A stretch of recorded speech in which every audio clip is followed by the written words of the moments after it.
Saya menemukan diri saya saat ini beraktivitas membantu klien, yaitu orang atau pihak lain yang memerlukan jasa saya untuk merancang bangunan. Aktivitas ini artinya mulai dari bicara dengan mereka perihal objek yang ingin mereka bangun, kebutuhan dasar mereka, keinginan, dan anggaran yang mereka siapkan untuk bangunan tersebut. Dengan dasar itu kemudian saya menuangkannya dalam bentuk gambar, animasi, maket, dan uraian yang menggambarkan impian klien saya tersebut.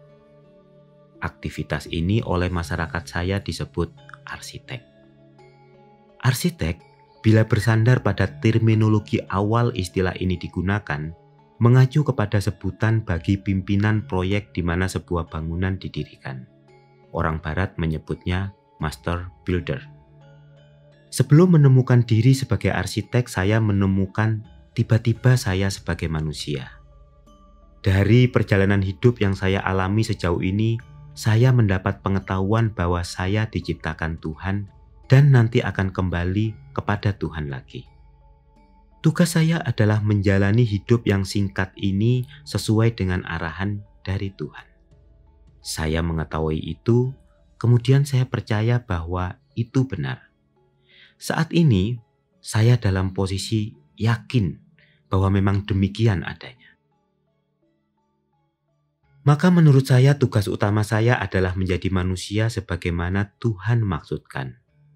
Maka setiap hari, setiap waktu, setiap saat yang saya lakukan adalah berusaha menjalankan hidup sebaik-baiknya, sembari berusaha mengkonfirmasi apakah ada pesan-pesan yang dikirimkan Tuhan kepada saya. Pesan ini barangkali untuk meneruskan tugas sebelumnya atau ada tugas-tugas baru yang perlu saya kerjakan. Maka setiap saat yang saya jaga adalah sikap waspada. Jangan sampai saya tidak menyadari bila pesan ini muncul. Karena Tuhan berhak menyampaikan pesan ini dengan cara yang Dia kehendaki. Sikap waspada ini menurut saya sikap dasar untuk menjaga kemanusiaan saya. Maka menjadi manusia menurut saya adalah kehendak awal Tuhan kepada saya, dan saya anggap itu adalah prioritas utama hidup saya. Sedangkan menjadi arsitek memiliki prioritas beberapa tingkat setelahnya. Karena itu sebagai arsitek, saya tidak boleh mengorbankan kemanusiaan saya. Bahkan bila perlu, saya berhenti menjalankan kearsitekan saya bila itu memiliki potensi mengganggu peran saya sebagai manusia. Manusia, kata Tuhan, diciptakan untuk menjalankan perintahnya. Tuhan berkata, "Tidak aku ciptakan manusia kecuali untuk beribadah kepadaku." Redaksi kalimat tersebut unik. Berbeda dengan kalimat misalnya, "Aku ciptakan manusia untuk beribadah kepadaku." Beda. Dengan kalimat kombinasi tidak kecuali, maka mestinya tidak ada satupun yang dikerjakan manusia yang bukan upaya dalam rangka menjalankan perintahnya. Tidak ada peluang di luar itu. Ini yang disebut ibadah. Jadi, upaya manusia untuk menjadi abdi bagi Tuhan. Ibadah bukan hanya pergi ke masjid, gereja, pura, atau menyantuni fakir miskin, tapi semua aktivitas yang diridhoinya. Dengan demikian, aktivitas saya sebagai arsitek juga merupakan upaya memenuhi tugas tersebut. Apabila Tuhan meminta saya beraktivitas yang lain, maka saya juga akan mengikuti permintaan tersebut. Karena saya adalah manusia pertama-tama, baru kemudian arsitek. Itulah dharma saya. Sebagai manusia yang pengabdi, maka keberhasilan terbesar di dunia ini adalah memuaskan Tuhan sebagai klien utama saya. Demikian pula apabila saya melakukan aktivitas kearsitekturan, maka klien pertama dan utama saya adalah Tuhan. Setelah itu baru pemilik, pengguna bangunan, masyarakat, dan seterusnya. Apabila saya menerima sebuah penugasan, saya akan berasumsi bahwa itu adalah penugasan dari Tuhan melalui hamba-hambanya yang lain di dunia. Karena Tuhan tidak biasa memberi penugasan dengan berteriak dari langit, maka yang saya lakukan adalah terus-menerus mengkonfirmasi apa betul penugasan yang datang itu adalah penugasan dari Tuhan. Maka sekali lagi, sikap waspada atas segala tanda-tanda menjadi penting.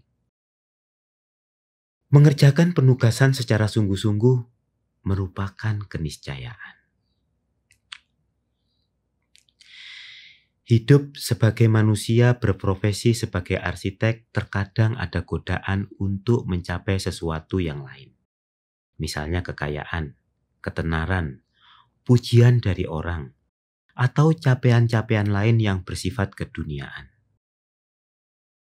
Adanya capaian-capaian tersebut sah saja bila saya meletakkan dalam posisi dan porsi yang tepat. Artinya saya berusaha memandang kenikmatan tersebut merupakan dampak langsung atau tidak langsung dari usaha sungguh-sungguh yang saya jalani.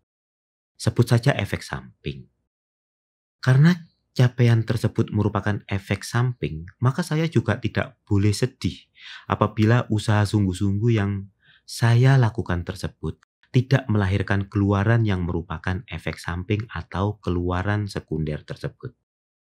Bahkan dalam kondisi tertentu, capaian itu cenderung saya hindari bila memiliki potensi menghalangi keluaran primer yang saya harapkan. Ketenaran misalnya dapat mengurangi potensi saya mendapat ridho dari klien utama saya. Karena ada penyakit bawaan yang mengikuti sebuah ketenaran. Seperti sikap jumawah, memandang rendah orang lain, riya yang mengganggu keikhlasan, menganggap diri lebih tinggi. Semua sikap itu mengganggu perjalanan saya pulang ke sang klien. Sebisa mungkin karya arsitektur saya tidak dimuat di majalah, buku, atau media sosial, karena kalaupun ada manfaatnya dari itu, saya meyakini bagi saya, sekali lagi bagi saya, lebih banyak mudaratnya. Bila suatu saat ada karya saya yang terpaksa terpublikasikan, maka saya merasa perlu untuk menebusnya dengan puasa di berbagai hal lainnya. Dengan harapan publikasi tersebut tidak terlalu berdampak buruk bagi saya. Pandangan saya yang demikian pastilah belum tentu yang paling benar. Tapi bagi saya saat ini, itu yang paling tepat bagi saya dan menurut saya juga tepat bagi yang lain. Tetapi, saya juga bisa berubah pikiran esok hari. Karena, seperti yang saya sampaikan di awal, setiap waktu saya berusaha waspada apakah ada pesan-pesan sang klien untuk saya, yang diantaranya bisa saja pesan itu berupa pencerahan bahwa pandangan saya saat ini kurang tepat. Bagi saya itu bukan berarti sikap inkonsisten, tetapi merupakan wujud pengakuan akan kekurangan kita, keterbatasan pengetahuan kita berhadapan dengan kemahaan Sang Tuhan. Saya banyak menyebut nama Tuhan dalam paparan ini, tetapi ini bukan paparan tentang keagamaan. Sungguh saya perlu membuat pengakuan bahwa pengetahuan saya tentang ajaran agama di bawah standar rata-rata. Implementasi ritual keagamaan yang saya jalani sehari-hari minimal bahkan cenderung minus. Dan berbagai macam dosa kecil dan besar sudah saya lakukan dengan sengaja maupun tidak sengaja. Kepada orang tua, saudara, istri, anak, teman-teman, dan orang-orang di sekitar saya. Saya adalah pejalan dengan kaki penuh lumpur yang tertatih-tatih menyusuri setapak untuk kembali kepada Tuhan. Maka surga merupakan tujuan yang terlalu mewah bagi saya. Sungguh tidak tahu diri bila saya mendambakannya. Saya hanya berharap ketika saya menghadapnya nanti, dia sedikit manggut-manggut dan tersenyum simpul seraya lirih berkata, lumayan, itu sudah lebih dari cukup.